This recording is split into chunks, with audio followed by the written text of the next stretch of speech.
or nothing ontological oxymorons. I'm your host, Joel Bouchard, a graduate student in education. And with these Mr. Norman Gayford, a professor of English and philosophy. Translation is often an act that goes unnoticed by anyone who isn't a translator. But the act of translating can have serious consequences. Many consider the bombing of Hiroshima to be due to a mistranslation. When the U.S. demanded Japanese surrender, the Japanese Prime Minister responded with a word that can be interpreted as no comment. Instead, it was interpreted by the U.S. as, we ignore you with contempt. History is riddled with such stories, and while it is easy to see their impact on the large scale, what's happening at smaller scales may be even more interesting and fascinating to the philosopher. All right, so we're talking about translation today, and to preface it, we should say that there is kind of an academic description of translation that's pretty narrow. A translation is interpreting a text from a different language, whereas something like interpretation would be interpreting a verbal back and forth. We're not going to go strictly by that definition. Obviously, that's going to be a lot of what we're talking about is translating language from one dialect to another. But as we usually do, we're going to get a little bit weird and strange with it as we go along. So, do you want to give us kind of a brief overview of what a translation is? Well, you started out with what is the business model translation. By that I mean, like when I was teaching and doing technical writing, this is really where the rubber meets the road, so to speak. Where if you have a manual that has to be used by people across a number of languages or cultures, then you have to make it as clear as possible and as accurate to the task. You want somebody to push the right button or do the right process in the right order, and you want to make that explicitly clear so there are as few mistakes as possible. So there's an accuracy thing that is often assumed in a translational transaction for something like a manual or a business correspondence, those kind of things. Yeah, and so already, this always happens. When we start out and I ask you to give me a definition of something, you use so many key words that immediately evoke all of the things that we're going to explore during the podcast. And so I think, if you're a listener and you listen to that description, you think, okay, well, that seems pretty straightforward and simple. There's a lot of things in there that we're going to pick apart as we go along that's going to make people question what it really means to translate something from one media to another.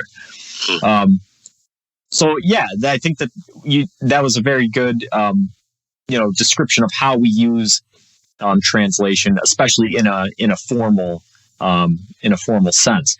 So when we're talking about translation, obviously, there's the linguistic part of it. And the key word that you said that I'll start with was clear. The translation has to be clear. Yeah. Now, that brings us to sort of our first crossroads, which is what does clear mean when you're making a translation? Okay. See, I'm glad we're going to go all across the map with this because we can get up into poetry and literature and then we're really somewhere. But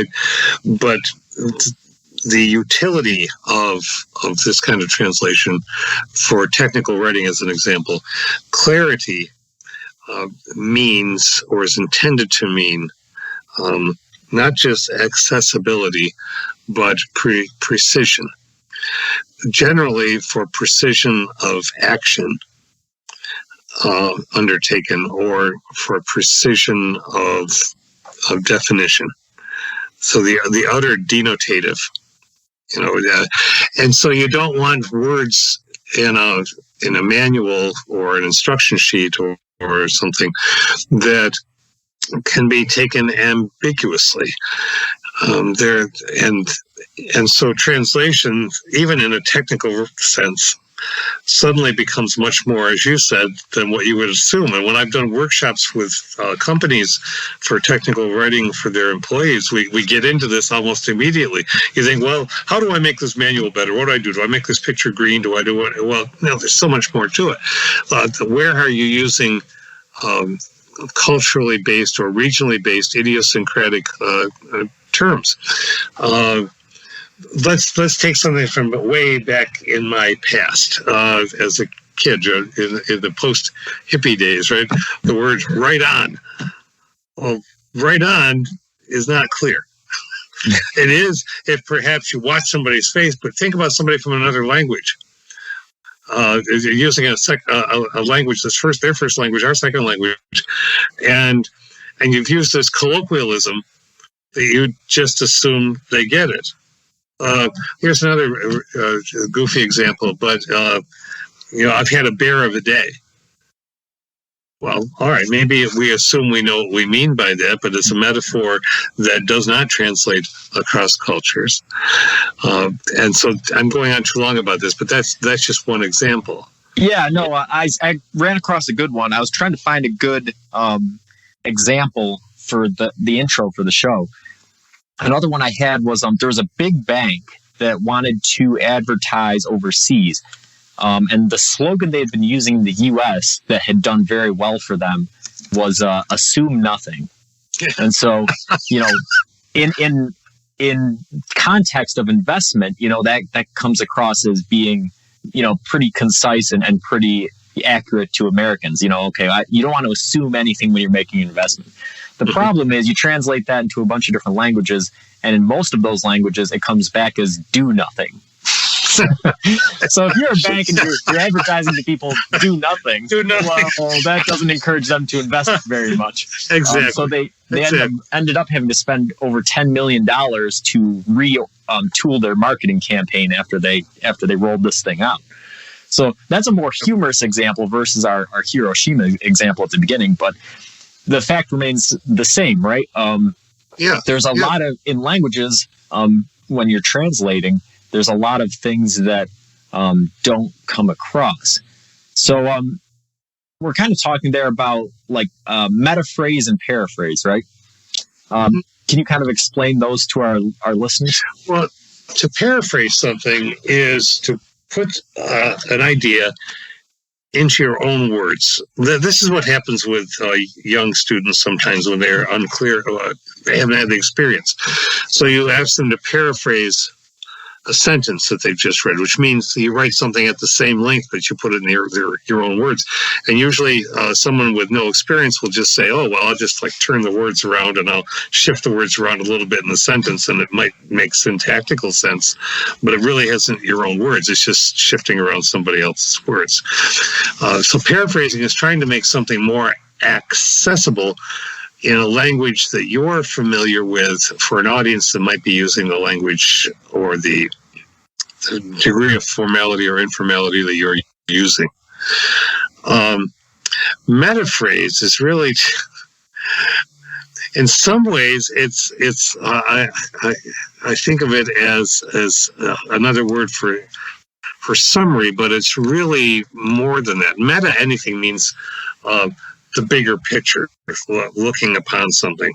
A metaphrase, when I say I think of it as summary, is because you're talking about doing a word for word translation of something, so that you're not loosely getting the idea. You're trying to nail that idea with absolute precision again. And so it's not really all that hard to see how translators can get into big trouble with these things, right? Because it's almost like they're opposed to one another. If you're trying to paraphrase, you're trying to grab the idea and then put it across in the new language as best you can. If you're trying to metaphrase, you're trying not to introduce any of your own idea into the new language by precisely translating the language, but the two languages might not have words that convey the same meaning. So you might actually be losing something by directly quoting, right? Yeah, there are blogs. There's places that offer many fine examples of this. That most of us, if we weren't involved with language, wouldn't necessarily think about it. And you mentioned before, $10 million process that costs somebody. A translation is a serious business in business, but it is also intellectually serious in literature. So no matter what part of the brain or what spectrum you're talking about, there's a lot at stake from ideas that are miscommunicated, processes that get messed up and cost a lot of money to retro address, or trying to somehow keep the spirit of an idea that somebody has written and putting it in a new language. But just from English to French, there are words we would just assume like shallow. The French language is a beautiful language, but it does not have really a word for shallow that means the same thing that we do. Logic and romance are not terms the Chinese languages, and many languages, not just Mandarin, would have at ready access. There are phonetic translations, but they're not the deeper meaning. So, from a philosophical viewpoint, given our podcast theme, we have the linguistic, as you mentioned, concerns. We have ontological concerns. We have, like, what is a thing? We have phenomenological concerns. What is my relationship to this thing that I'm translating? We have ethical concerns, which is to say you are bound by ethics not to misrepresent. I know the culture we live in, we've probably given up on that. But really, ethically, as a writer or a translator, you're bound not to consciously misrepresent something, either visually or in text. And so all of these things are swirling around when you sit down and say, how do I take this direction that I want to write, a 3-step direction, and make sure that it can be done by people around the planet? Yeah, and so, like what you were just saying there, that already gets me thinking, right? Because you said the French don't have a word for shallow, but the fact is, in English, shallow can mean numerous different things, right? So my next question would be, well, do the French not have the word for shallow in terms of something close to the surface, or do they not have a word for something meaning like a lack of character? It's 2 or 3 words in a phrase for at least one of those. About the other, I'm not sure. I'm sure that they do, because literature in French are just amazing. And so it's there, but it's not one word, and that's really what I'm. Right. We so much in English use. You hear people say it so frequently. Why can't people just say it more simply? Why can't people just take all those words and put it in one word? Well, we've got this notion that everything can be compressed. And if we would think about in translation terms, if we would think about something more ordinary in our lives, what happens if we overcompress something in a physical process? Right. You can get into real difficulty. Yeah. Everything can't be compressed. Right. Exactly. And it's the same thing. We run into the same thing with different types of media as well. It's a big problem with modern music. When you're listening to live music, right, your ear doesn't really have a compression mechanism. It does at very high volumes, but for the most part, your ear is going to listen to things and it's going to be able to detect loudness and softness pretty fine, pretty good. When you listen to a song that's been recorded, though, the limitations of the media only gives you a certain amount of space to fill. And so what modern engineers found is that the louder a song is, the more pleasant people find it, which led to what's called the loudness wars, where sound engineers, starting in the late 80s, early 90s, started making their songs gradually louder.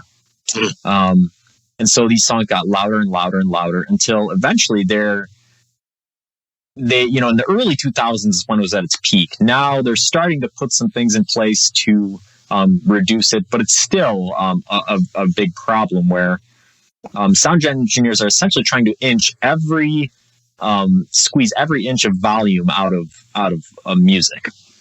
And so what this entails is large use of compression.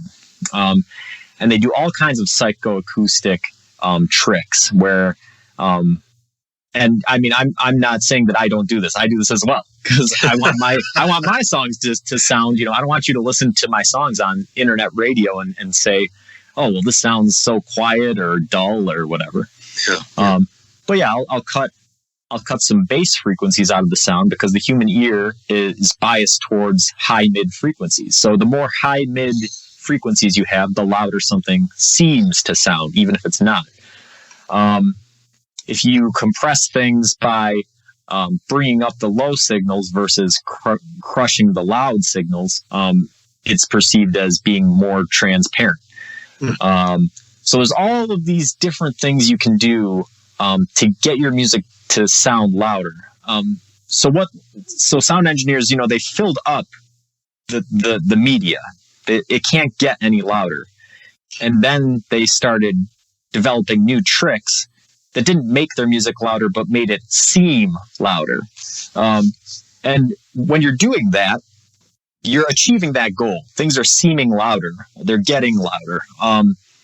But there's a trade-off. You're losing something, right? Like I said, I'm cutting out bass frequencies that are normally there. Or I'm taking peak levels. I'm taking a snare drum or a bass drum and crushing down that frequency a little bit so it fits within the media, doing all these things. And so, you don't have to do a big scientific survey. You can anecdotally go around and ask anybody, do you prefer the sound of live music versus a recording? And a lot of times it's pretty unanimous. Somebody would rather hear the band play something next to them than they would over a recording. Yeah. Because in that translation, you're losing something. And in music, compression is the thing that really is robbing some of the life out of that sound in all for the sake of loudness, right? And there's definitely a metaphor in there. There absolutely is, but that's a marvelous trip you just took us through, and just in the idea of music, just for compression, the physics of it, it's as usual, it's fascinating, and it's much bigger than the things we think we're talking about when we just slow down and look at it. And you're talking about music, it makes me think about, well, when you said the live band, what would you rather, and most people would rather listen to the live band. I would suggest that part of that is also because you want the experience of other people experiencing the band. You want to be part of that Geist. Yeah. And you want to see, you want to hear the mistakes in a sense of, you want to watch people's faces as they're playing. You want to look at them smiling at each other as if there's an inside joke about a riff that they're doing. And all of that is not translatable into a CD or an MP3 or anything like that. I mean, it's you certainly have the power of the music, and what you just described with the compression, the things going on there, but you still don't have that essence, and that's really what happens in literature too. Mm-hmm. Part of one of the definitions for translation is to give people a sense of things. Well, so that sounds like we know what we're talking about, right? But a sense sounds like a skinch. We'll try translating that word. A sense sounds like an essence of it, which means it's not the real thing. And we read so much of literature. I'm not standing on. I have no moral high ground here. I'm working in the latter quarter of my life here to try to learn more languages, so I can at least put my eyes on them, to be able to read. I'm using Duolingo and other kinds of things to just every day do a little practice. But what's my goal? My goal is sometime I can, with confidence, say something that I want to say to someone in writing in another language. I'm not trying to translate an entire work. I probably won't be able to read the Aeneid in Latin by the time I get done, but that would be cool. But just to get a sense of what it is like to be able to think of a concept through the words of other than words in which I was initially raised. Right. And I think that's where some modern arts are failing us, right? Is because, some people like listening to, older music for those reasons. Because back older recording media, you didn't have the ability to auto-tune somebody's voice or to quantize somebody's drums or to do these things. So those mistakes are present. So, yeah, recorded music never captured what live music captures, right? Because like you were saying, you have stage presence, you have audience participation, you have these other things that you can't capture on a recording. But there are some things that you can capture on recording that we're not anymore, and I think that's something with a lot of modern music that people sense. There's a plastic feeling to it where you realize all the mistakes have been edited out and it doesn't sound like something real. Mm-hmm. And the same goes with photography, right? We don't need to look any farther than social media to know that.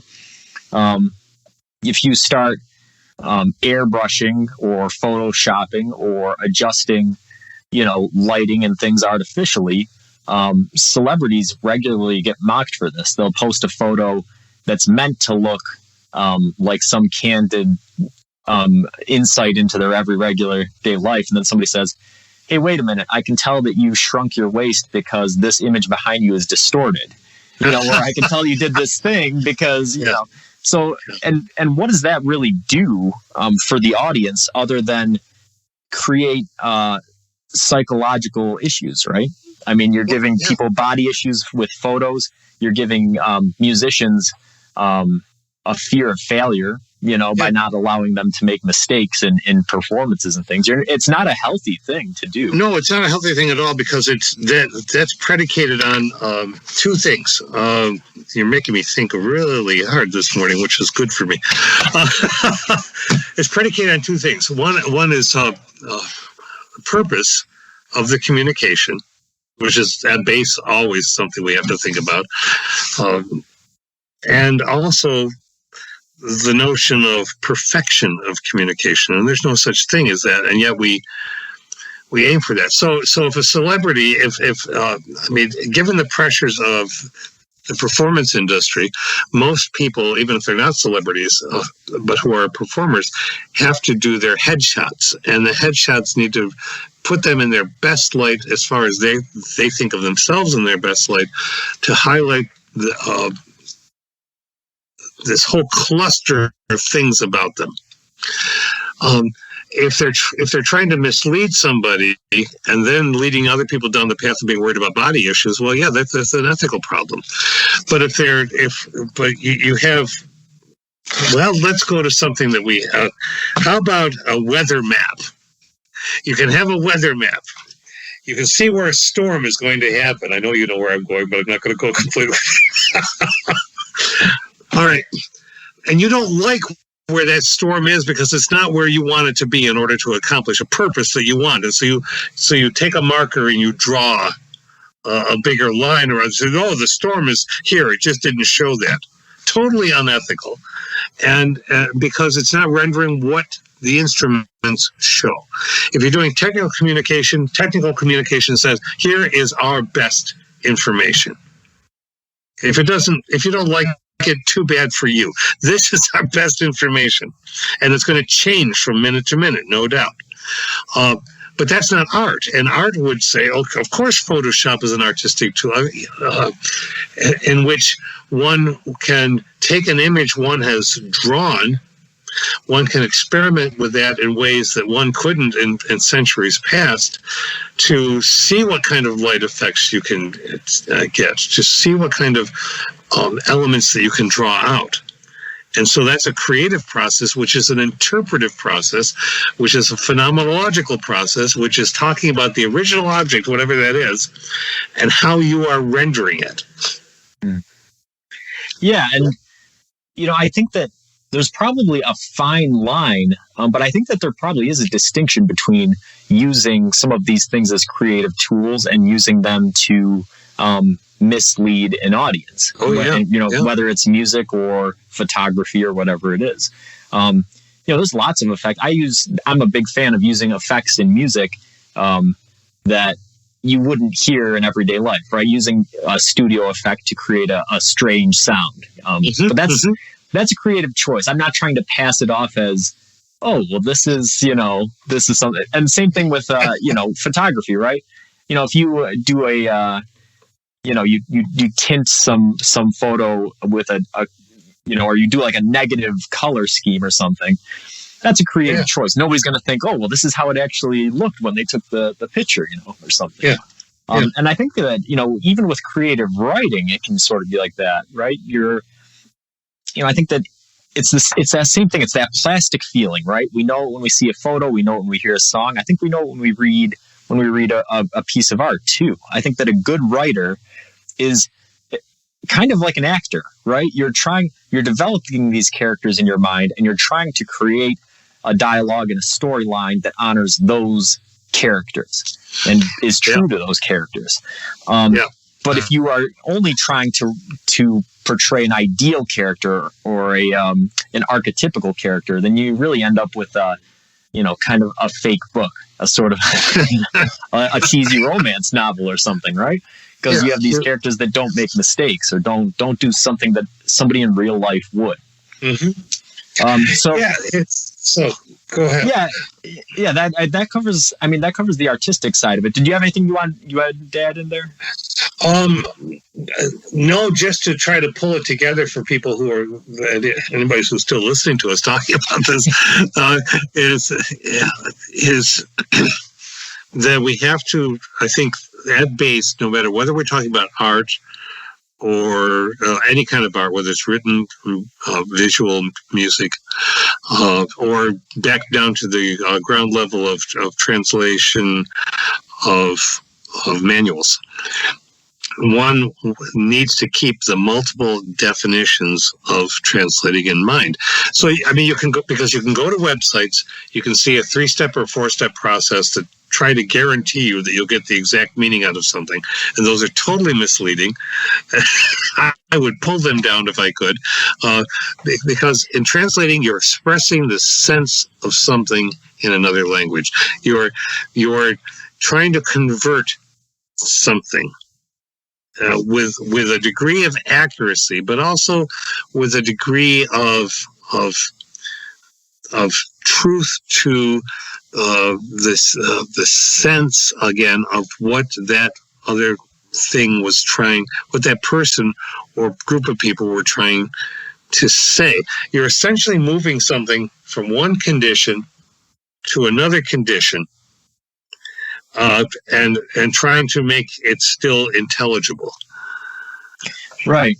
Yeah. So, as I talked about at the beginning of the episode, we'll dip in and out of the technical versus the more abstract, which is what we typically do. So we're coming out of the abstract with the arts. We'll come back into the literal a little bit more. We talked about metaphrase and paraphrase.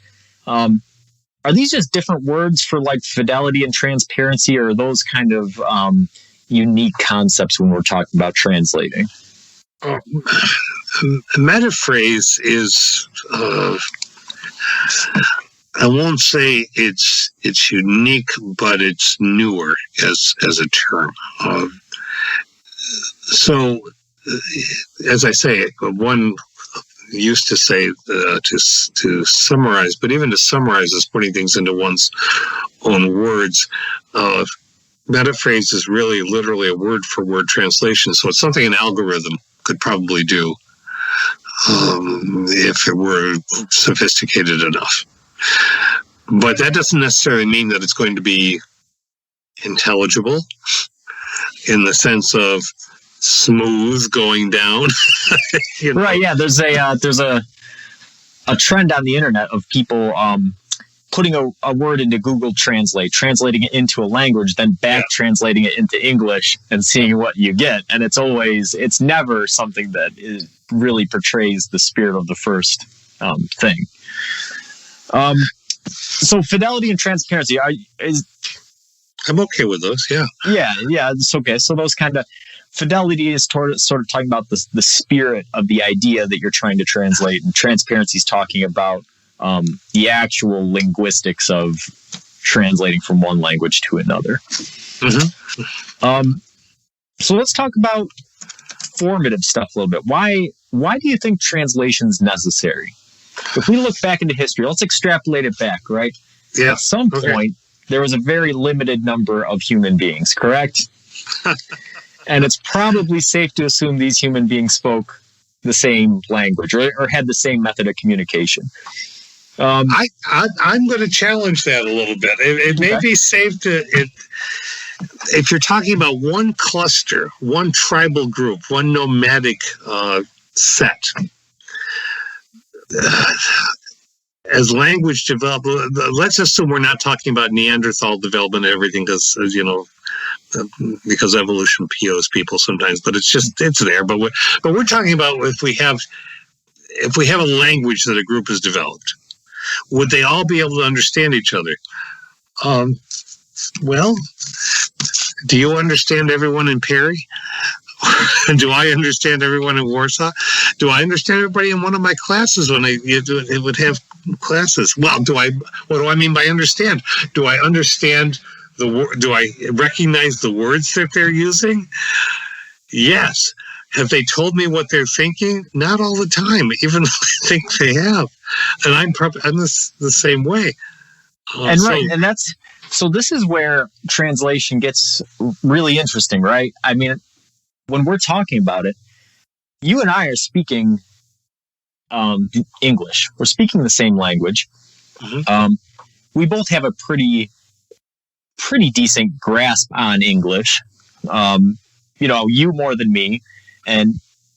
But if we're even though we're talking the same language, and even some cases, if we're using the same words, I'm translating my cognitive thoughts into language. So regardless of the definition of a word, the meaning that I'm giving a word may be different from the meaning that you're giving a word. Absolutely. Yes. So now to go to fidelity, you are being faithful, because that's the root for fidelity is going back to faith, the Latin word. So if you're being faithful to the concept, you're trying to express it as clearly as you can. And that's part of what good conversation, as we know, is about, is constantly wrestling, revising, rethinking, trying to reset something. But how many times do people say, using what you're just saying, so you're putting an idea out there, and if you say, you know what I mean? That's kind of like asking somebody, how's it going? And often people do that as social grease, but they don't mean it. We've talked about that before, right? Do you know what I mean? More people should say no. Yeah. Yeah, we had a funny thing happen. Amanda and I were walking through the store the other day, and we had just walked in, and there was a guy at the customer service counter. And the lady at the customer service counter said, "Hi, how are you today?" And the guy said, "Terrible." And I accidentally burst out laughing because I was not. You're not used to hearing that answer, right? No, you're not. That's right. Somebody says, "How are you doing?" You say, "Oh, good." Because like you said, it's not. It's a question. Those words have a meaning when they're put in the order that they're put in. Yes. But the meaning that we as a society, we as a culture, give those words is not what is actually linguistically represented there. That's correct. The intention is not to ask you how you are. It's just to say hi. Right. And that's not unique to the English language even. That's unique just to our sort of demographic region even. There's a meme floating around recently about how in New York, what was I think it was "How you doing?" Yeah. How you doing? And all the different things that could mean. You know, you could say that right if you're trying to get into a fight with somebody. You could say it if you're concerned about somebody. You could, like, all these different meanings for it, you know? Mm-hmm. So really, we can see by looking at these examples why translation is necessary, right? Even if there was a very limited number of people, even if all those people were speaking the same language, essentially they aren't. Right. So we may be speaking the same language, but the thoughts that are being represented are different for each person. Yeah. So I'm going to ask our other formative question. How do you think translation originated? Well, I'm going to give a suggestion that I don't think is the only. It's not. There's not an exclusive answer to this. There's not a unilateral answer to this. Translation emerged, I am sure, at least in part, because of the desire to share one's culture. And then we can get into all the subsets of things that we mean by culture. When any particular religion asserts that it is the one religion that needs to overtake other religions, then concepts need to be translated to try to help assert that into other cultures. If you have a really fine story, you want other people to hear that story. Listen to this story. But you've got to be able to say it in a way that other people can have it. So there's a necessity for translation. All basic things like, let's see, you've got to have the right kind of, you've got to be able to understand somebody who lives 10 miles from you or 50 miles from you. But if all of you are going to go into battle, you better be able to understand what the terms are for the go left. So do you think that translation in that regard was a slow developing thing or sort of a jarring thing? So let me give you two examples, right? Yeah. Like you said, let's say we have a little community that, speaks the same. They start spreading out, right? They start growing. Mm-hmm. As they grow, somebody on this end of the community, starts to develop different language or different pronunciation than somebody at this end. Eventually, as the community continues to grow, people on those opposite ends are speaking almost different languages. And the people kind of in between there's sort of an interpretation happening, right? You have, so it's kind of like going from,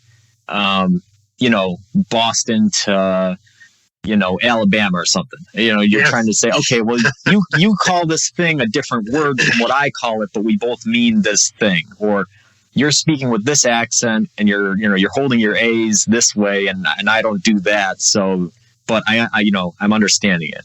So slowly, even though the languages are diverging, the meaning is sort of kept intact.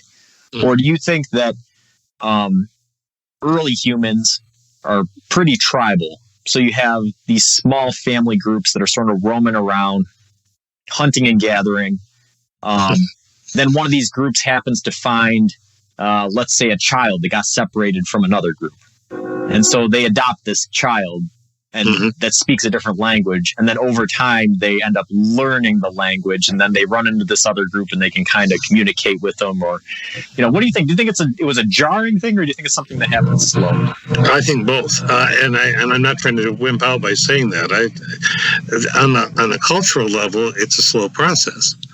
But sometimes you get a jarring thing. Somebody finds a book and they translate that book and they find that it was actually the book of Judas. This has happened this has happened across the past decade and a half-ish. I can't pin it down, but I read the Book of Judas as it was presented in its first, go through from scholars. Fascinating stuff. That can be jarring. That can be jarring for an entire group that thinks that it's sorted out what's real and what's not. Books that are apocryphal, books that are accepted, and so on. So there can be that jarring sense, but it takes a lot of time for people to integrate that. It can be jarring for immigrants who are trying to learn the language of the place that they're going at the same time that they don't want to lose the language of the place that they've been. And some cultures, such as our own, up until recently, and even still sometimes will assert we have one language that defines who we are. You have to let that other go.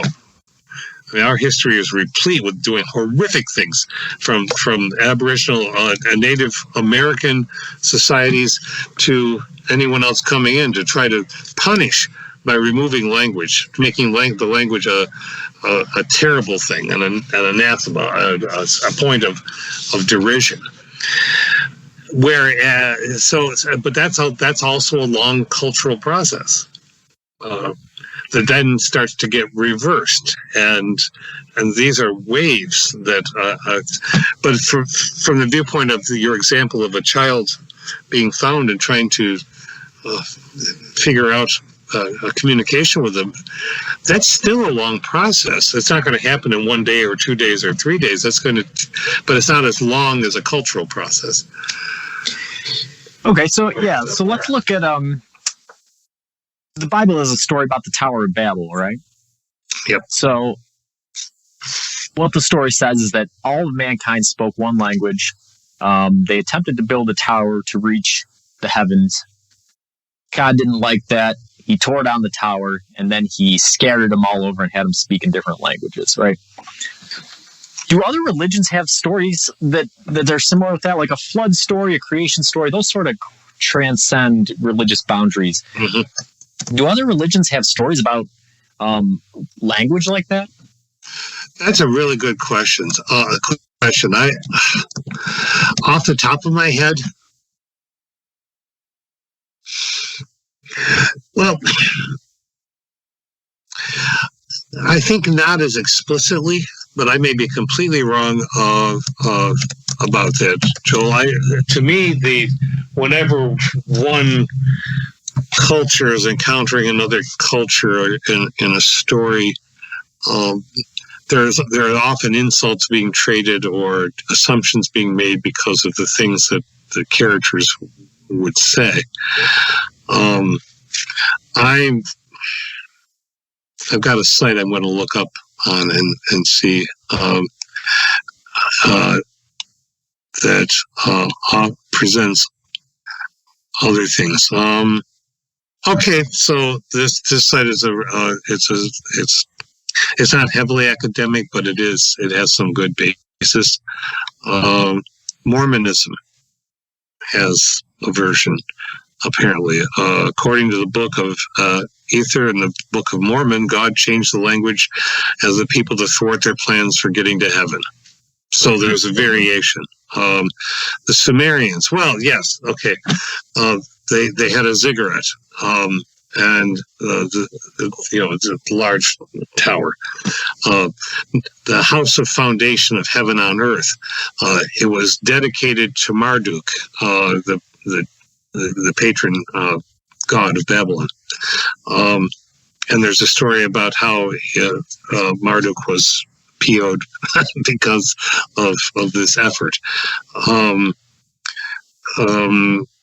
There's a story in Islam, apparently, a pharaoh who orders a minister to build a tower that reaches the heavens. And again, we get that.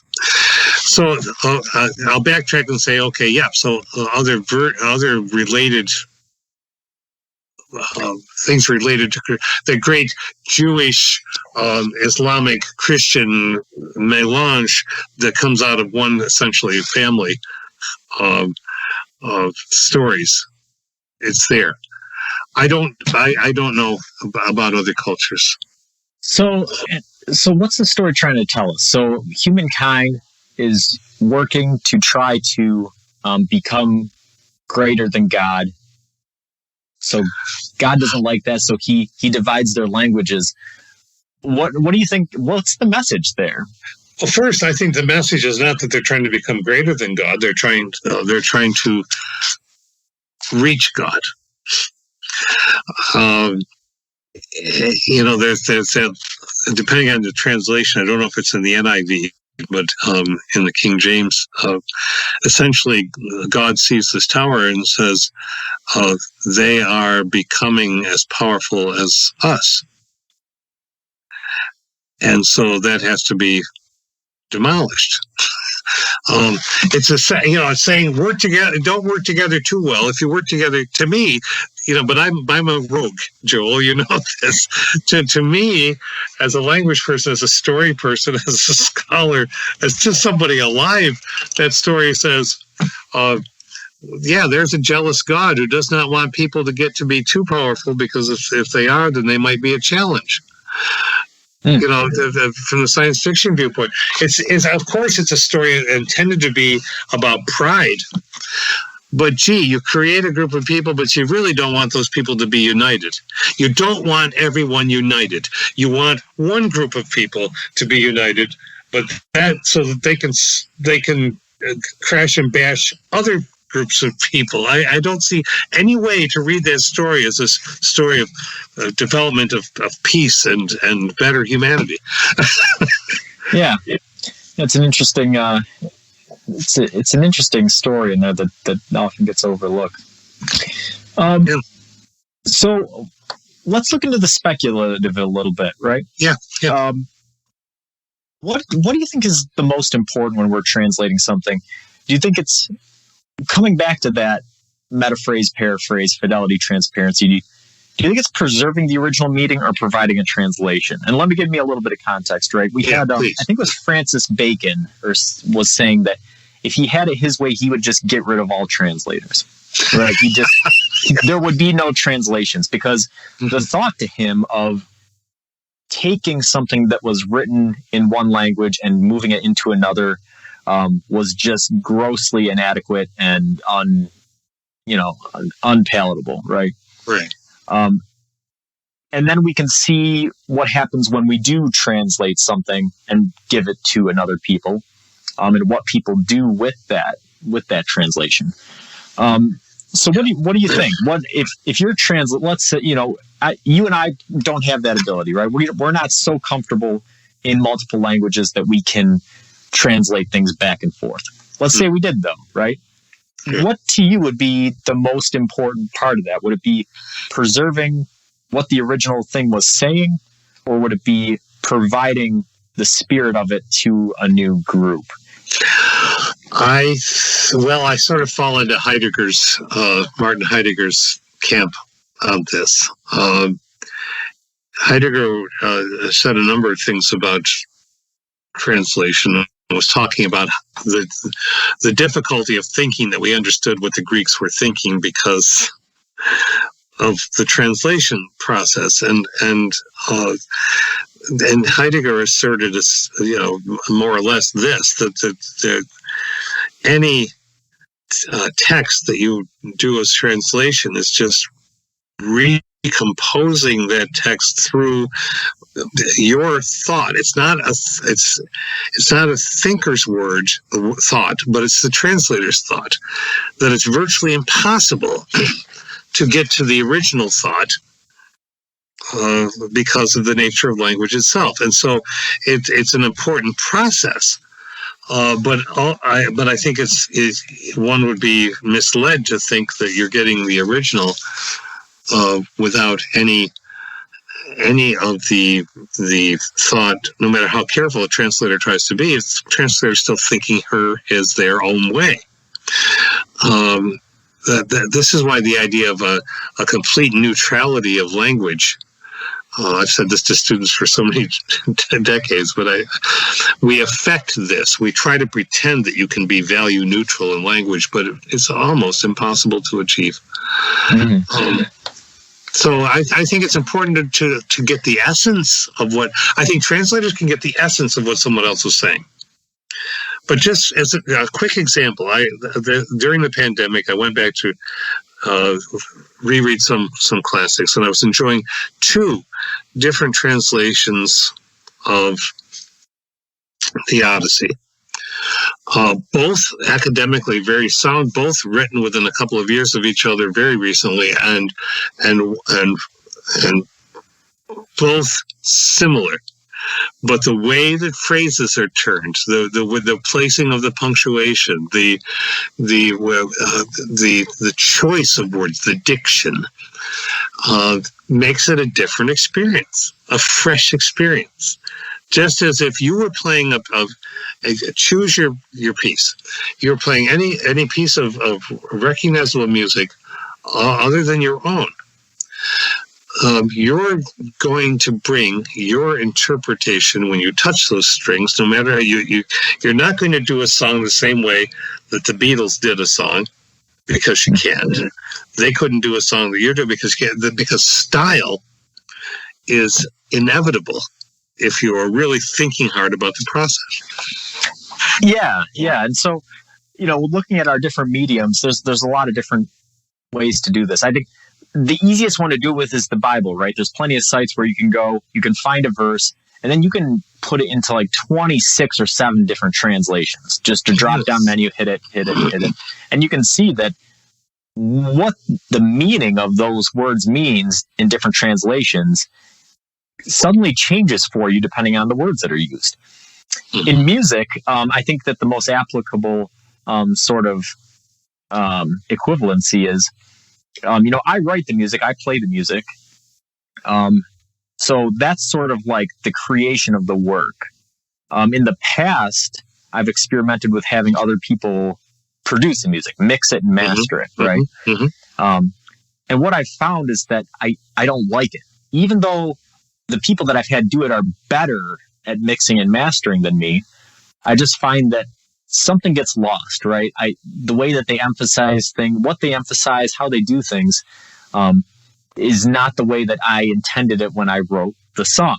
So it's, even if they did something better, even if the audience may like their version better, what I found is that, no, when I wrote the song, this is how I pictured it sounding. So I'm going to use my inferior mixing skills to create something that I think honestly portrays what it is I wanted to convey, Mm-hmm. Yeah. So it's really, this idea of translating, like you said, I think that, and like I said in the intro, there's that value neutral mindset. We don't give any thought to this stuff. We just assume that, okay, well, if somebody's translating something, they're giving me a good enough idea that I know what's being talked about. But we really might not understand what's going on as well as we think we do. And so, looking at it speculatively and, coming back into the abstract a little bit towards the end of the episode, I briefly alluded to the fact that cognitively we're translating, right? I'm taking thoughts and feelings and electrical impulses in my brain, and then I'm trying to force them through language in order to give somebody an idea of what's going on up in my head, right? And how accurate is that? It's there's plenty of times where you and I are sitting here on the podcast and there's 4 or 5 seconds where we're just going, yeah, exactly. Because I know what I'm thinking, but I'm having a hard time finding the language to try to get that thought out there. That's probably the most common expression that I have heard throughout my teaching, which is a student authentically saying, I know what I want to say, but I don't know how to say it. And when a student said that, immediately that takes me back to Heidegger again, because Heidegger says that man acts as though he's the shaper and the master of language, but in fact, language remains the master of man. And if we take that and go back to the Tower of Babel, okay, or Babel, but maybe the lesson is that if in the beginning was the Word and God is the Word, then language is the master, and humans aren't going to be able to master it, and they needed a great big lesson in style. Crush, down goes the tower. And, yeah, we don't know language as well as language knows itself. Language is always ahead of us. Language is its own organic, albeit in many ways connected to us by tendrils we can't understand. Language is its own thing. Yeah, exactly. And I didn't realize that as well as I did until one of the classes that I took with you a long time ago. You gave me Rollo May's The Courage to Create. Yes. And it's just this little book. And then I started reading it, and all of a sudden I realized, man, I don't understand language at all. Because you're right. I think that we've talked about in the past, in the consciousness episode, these things that the closer you get to something that is inextricably intertwined to the experience of being human, the less you are able to critically examine it, the less you are able to actually, decipher and deconstruct what it is that makes that thing up, and language is one of those things. Yeah. And, language itself is one of those things. Trying to translate from one language to another adds an entirely different layer to that. It does, because there's and I'm trying to help us close this with you, but pulling something from a discussion we had before we started with the episode. And it goes to an aphorism that people have said for a long, long, long time.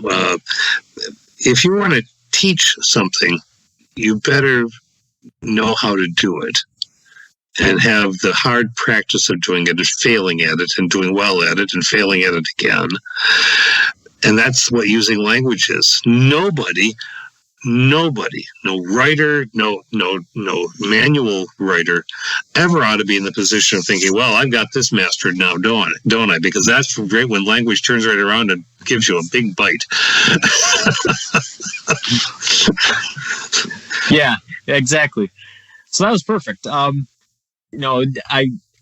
that really went where I wanted it to. I knew that talking about translation was going to be a little bit difficult, and we hit all the points that I wanted to. So, thanks for joining me. Until next time, keep pondering.